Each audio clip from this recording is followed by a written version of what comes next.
Hey everybody, it's Justin Merrill, and I'm here to talk to you about the future of Major League Baseball. Now, for those of you who are baseball fans, analytics is everything. Numbers are obviously everywhere in baseball, and it kind of shows the true kind of understanding, kind of the deeper meaning of the sport.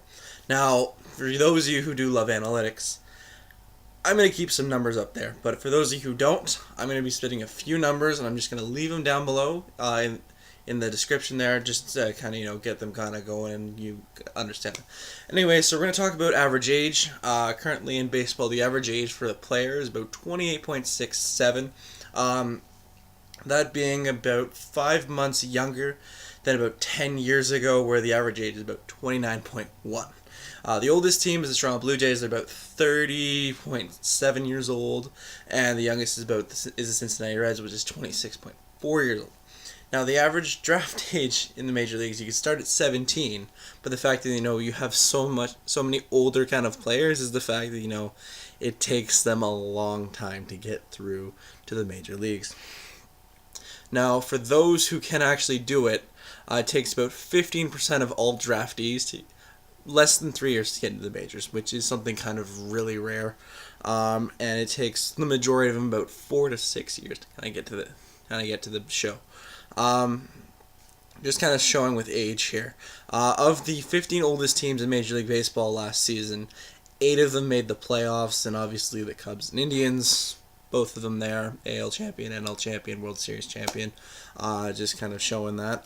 But I think realistically, baseball is going through a change. They are going to a trend to kind of get younger. You're starting to see these young superstars kind of coming up. You got your Harpers, your Trouts, your Judges, Sanchez, Bird, Betts, Jackie Bradley Jr., shall I go on?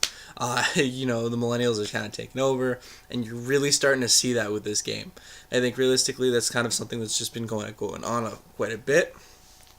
But looking towards the future of baseball, analytics still are everything. Major league clubs are looking at these numbers and just seeing every little thing. You're seeing it with the shifts. Shifts are getting more frequent in baseball. I know there's some skeptics kind of towards this, but it really kind of does improve essentially the defense, and especially knowing that the hitter's weak spot and whatnot. It's just a matter of the hitters kind of being able to kind of counter that and seeing what kind of happens.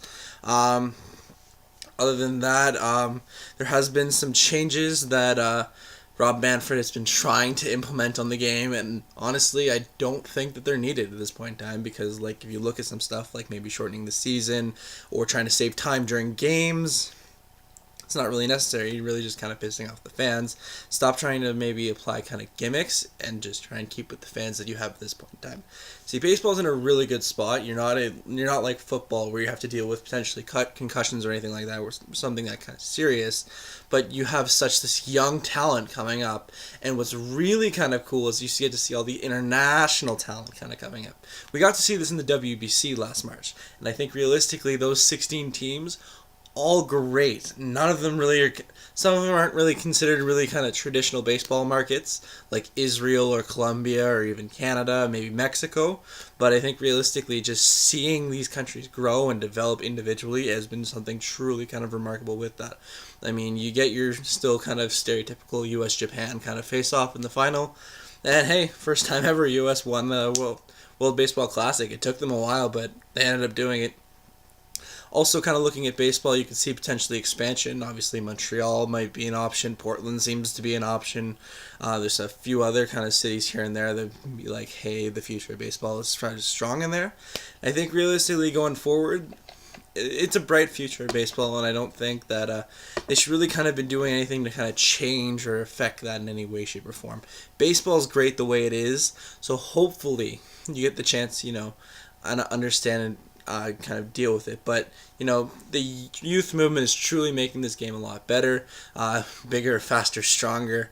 Of course, the players are getting into that, and obviously you don't really have to do that with any sort of performance enhancements, and that's kind of been truly incredible to kind of see. And it seems to be getting closer and closer every year. It's just been incredible to watch. Especially the playoffs have been amazing, and hopefully those that can kind of just adjust to it, or I guess be left behind in the dust, as some of the older teams are kind of starting to see, and the younger teams are kind of coming in to show who's boss. So anyways, thank you so much for watching. Have a great one, and stay tuned.